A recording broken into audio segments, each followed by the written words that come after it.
Однажды рано утром Джон гулял в лесу возле своей хижины. Внезапно он остановился. В округе раздался пронзительный вой. Он поставил походное снаряжение и медленно подошел ближе, чтобы заглянуть в подлесок. На поляне он столкнулся с огромным лесным волком. Его ноги, казалось, попали в ловушку, и он попытался освободиться.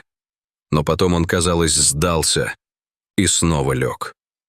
Волк выглядел усталым, словно потерял всякую надежду. Джон был потрясен. Он хотел помочь животному. Но, подойдя ближе, он испугался и попытался натянуть цепи. Волк зарычал, и его волосы встали дыбом. Но больше от страха, чем от реального гнева. Джон попятился, не желая рисковать навредить себе. Но тут он заметил то, чего не ожидал. Волк явно был самкой. Но это само по себе не было удивительным. Ее соски были полны молока. Это означало, что где-то должны быть младенцы, с нетерпением ожидающие свою мать, если они еще живы. Кормящие щенки не могут прожить очень долго без своей матери. Если Джон хотел воссоединить щенков с их матерью, ему нужно было действовать быстро. Но он не мог приблизиться к животному, не опасаясь, что волк причинит ему боль, потому что дикое животное было непредсказуемо в такой стрессовой ситуации. Волк почти умирал. Похоже, она потеряла много крови из-за травмы ноги. Если его оставить в покое, это будет верная смерть. Джон не хотел, чтобы это зашло так далеко. После всего, что он уже испытал в своей жизни, он стал человеком, который никогда не сдается. Он также не был готов отказаться от этой умирающей волчицы. Он знал, что каждая потерянная секунда может означать, что ни эта волчица, ни один из ее детенышей не выживут. Он должен действовать сейчас. Не зная, как вытащить волчью ногу из капкана, Джон набрался храбрости. Он нежно коснулся ее лапы. К его удивлению, она не ответила. Она уже совсем ушла. Это было сейчас или никогда. Он осторожно держал голову волка одной рукой. Другой рукой он нажал кнопку на ловушке, чтобы освободить ее. Но она не открылась. Она застряла. Он также был согнут, что, вероятно, и произошло, когда волк попытался убежать. У Джона не было времени думать. Он схватил камень и нажал кнопку открытия ловушки. Он хлопал по ней, пока она не открылась. Потом он изо всех сил поднял волчицу на плечо и потащил ее к себе в хижину. Это было всего в нескольких сотнях метров, но это все равно заняло у него почти час. Он поставил волка у камина. Она была полностью переохлаждена. Когда дом прогрелся, он смог увидеть раны волка, которые он очистил и обработал своей аптечкой. Джон получил медицинское образование и точно знал, что делать. Ее нога была повреждена, но, к счастью, не сломана. Если бы он ждал дольше, она бы точно лишилась ноги. Теперь он только надеялся, что сможет вовремя спасти и ее жизнь. Она потихоньку начала подавать признаки жизни. Когда она снова зарычала на него в первый раз, он понял, что с ней все будет в порядке. Она нуждалась в нем, чтобы исцелиться, но она не хотела, чтобы он подходил к ней слишком близко. Зная, что она в конце концов проснется, Джон решил вывести ее из дома на крыльцо. После того, как он позаботился о волчице, и она почувствовала себя лучше, он отправился на поиски щенков. Но где же Джон мог вообще найти берлогу с волчатами? Детеныши не могли быть слишком далеко, потому что волчица не уходит далеко от своих детенышей. Из-за его прошлого в канадских вооруженных силах у него было много знаний о выживании. Ему придется использовать все свои навыки, чтобы спасти младенцев. Он обыскал местность в поисках подсказок и, наконец, нашел то, что искал. После долгих поисков кое-что попалось мне на глаза. Он был спрятан, но в земле была дыра. Надеюсь, это была та самая пещера, которую он искал.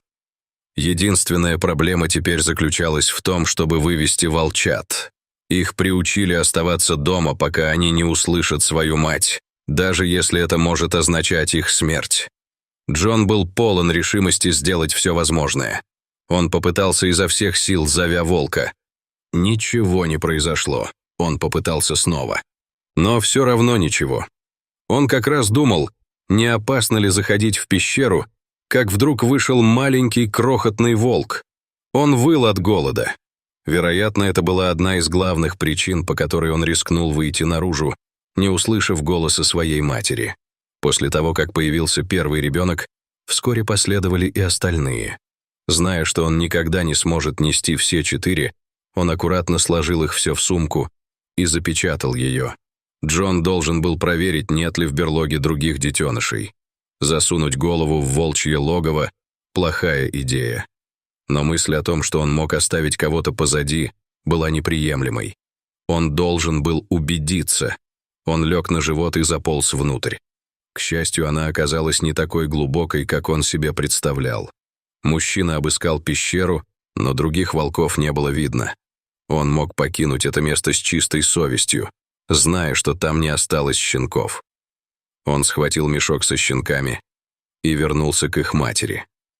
Было нереально нести сумку с волчатами. Животная мать, должно быть, услышала ее тихое хныканье, когда он приблизился, потому что она начала плакать. Он осторожно уложил щенков и подпустил их к матери по одному. Он надеялся, что его запах на щенках не заставит мать отказаться от них. Щенки узнали свою мать, и все побежали прямо к ней.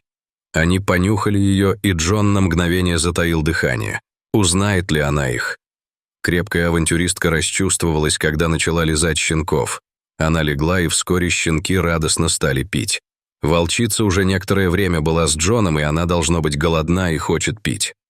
Он принес ей несколько кусков мяса и бросил их ей по кусочкам. Она могла не доверять ему, но с радостью принимала пищу, которую он ей давал. У нее не было другого выбора. Джону приходилось выходить каждый день за рыбой или мясом для волков и дровами, и он оставлял свою дверь открытой, чтобы волчата могли зайти погреться. Но он не ожидал, что они пригласят друзей в гости.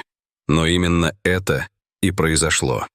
Когда Джон однажды вернулся, он испытал сильное потрясение. Его сад кишел целой стаей волков. Они пришли проверить волка. Должно быть, это ее семья искала волчицу и ее детенышей. Но он не был готов к встрече со стаей волков в своем саду.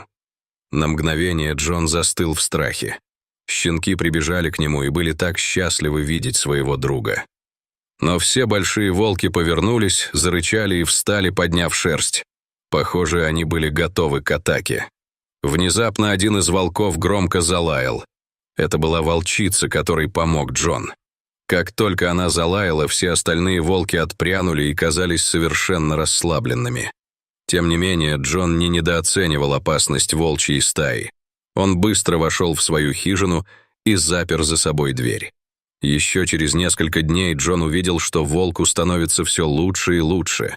Вскоре она смогла вставать и даже ходить несколько дней спустя. Еще через несколько дней, однажды утром она залаяла на своих щенков, и все они встали и последовали за ней. Джон понимал, что они уйдут навсегда.